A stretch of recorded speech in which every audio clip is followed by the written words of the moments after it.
Now we're going to talk China. What was just said about Elon Musk's relation to China? After what was just said about Elon Musk's relation to China, let's take a look and comment on, do we think that's potentially true? Then let's move into, how is China actually competing with the United States, and is it something that we should be concerned about? Let's go ahead and get started with this clip. Now, this clip is a Twitter clip, and it is it's Steve Bannon, whom Elon Musk replied to this comment here by him and suggested, "Oh, I used to think Steve Bannon was a smart but evil person. Now I think he's just evil," essentially, right? So let's go ahead and jump into what Steve Bannon says right here. When the question is asked, should Elon Musk get into maybe helping bail out Silicon Valley Bank, or what is Elon Musk's exposure on the world stage and how does it relate to China? Ready for this? Here we go. What would you think about that? I think until Elon Musk starts letting back on the the true anti-CCP people that he keeps blocked off there, myself included. Not that I want to go on there. Oh yeah, no. He's owned by the Chinese Communist Party. What are you talking about? Tesla, his only thing of real value is Tesla. He uses it for margin loans. He sells the stock. The Shanghai joint venture is 100% controlled by the CCP. This is why he never goes after the CCP. This is why he always backs off. This is when they had the protest. They had the protest about the lockdowns of COVID. He will not do it. Elon Musk is a total and complete phony. He is in bed in a business partner. He's done some good stuff, letting stuff out, with Taibbi and others. It's fine. But he is owned lock, stock, and barrel by the Chinese Communist Party, and he acts like it. There was a story recently that they warned him to stop talking about lab leak. 100%. He's got, I think there was. They wanted him to take down the tweets he did the first time. Now, he didn't take them down, but you notice he didn't have any more up there after that. And I wonder if he said, okay, I won't tweet more about it. But here's the issue I see with the CCP in the United States, and if the United States falters, if this fourth. By the way, the CCP Chinese companies are all in the Silicon Valley Bank. Oh, yeah. That's another thing they're already talking about. We think maybe up to a third of those innovative companies may be CCP.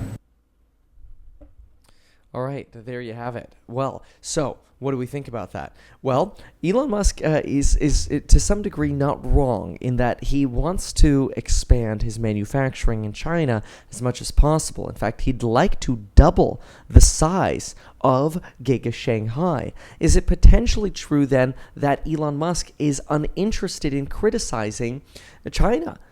Yes. However, China has the equal position. Opposite but equal. China, through this, they've got multiple propaganda newspapers, but regularly talks up how Elon Musk is actually an example of the type of entrepreneur that they want to encourage in China. China wants to encourage more Elon Musk-style folks in China. So is it possible that Elon Musk doesn't want to criticize China? Absolutely, because ultimately he'd like to expand Giga Shanghai. It's the most profitable factory Tesla has right now. Would it make sense for in the future potentially Elon Musk to have more factories in China? Yes. Is it likely? Maybe not soon, because right now it seems like more of a preference is being put on countries like Mexico because of the Inflation Reduction Act and North American production, more incentivized. But potentially also India and Taiwan in the future, or Vietnam, Indonesia. These countries potentially being better opportunities and a tool for diversifying away from China, especially in the time where the U.S. government is extremely critical of China, but not just critical of China, but also potentially forcing their hand in terms of innovation. And now this is something that I think is very interesting. Look at this, okay? This is a piece by the Foreign Affairs. This is a fantastic magazine, by the way. And what they talk about, I'm going to sum up some of it here because it's quite long. But what they talk about is how back when Apple started making iPhones in China, China was basically known for super cheap labor. And they really were known more for producing toys like Barbies or Legos or Mattel toys or whatever. Than they were actually known for highly technologically advanced processes, right? Because it's not just, like, think about the iPhone. It's not just a matter of making the chips. it's also making sure the chips are assembled correctly together, but then also testing the chips.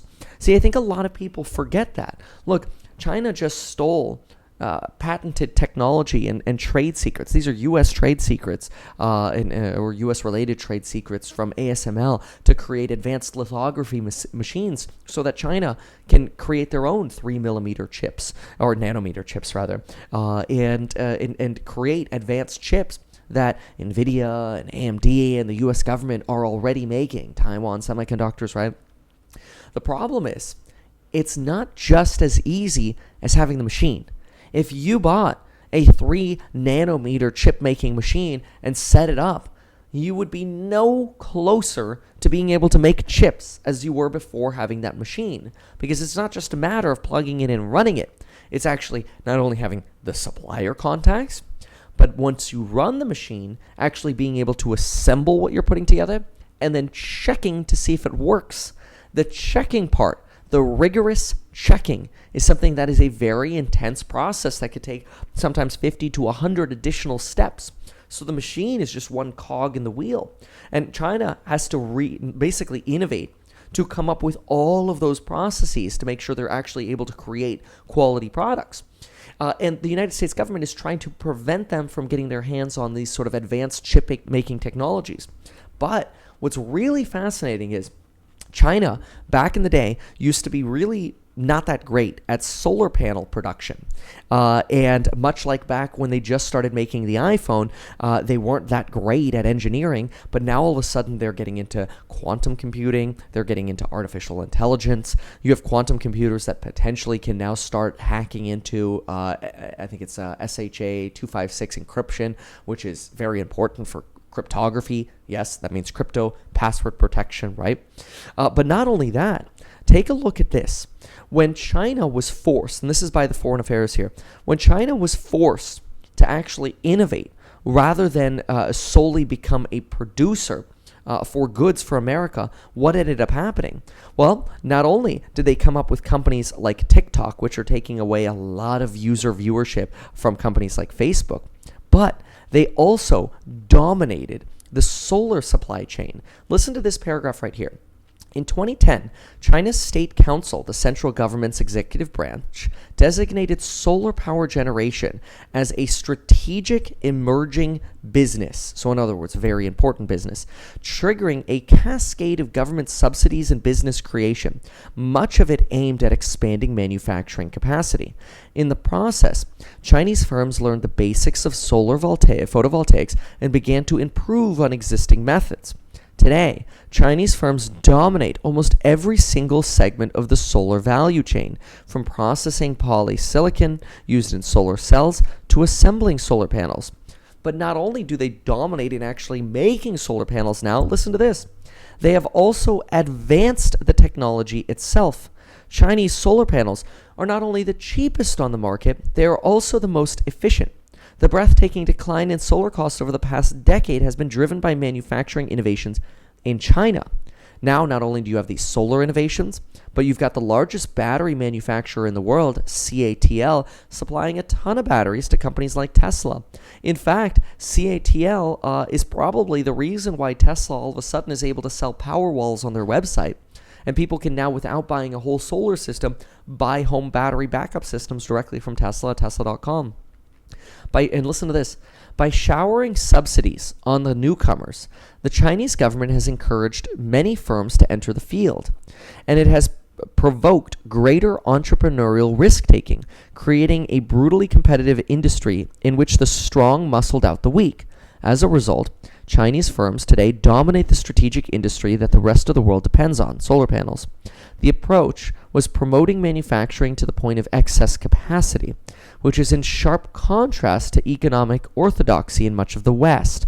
In other words, let's throw so much money at the problem that even if you have a bunch of businesses fail, you're going to get to excess capacity and massively bring the costs down, and now we'll be dominant in that space.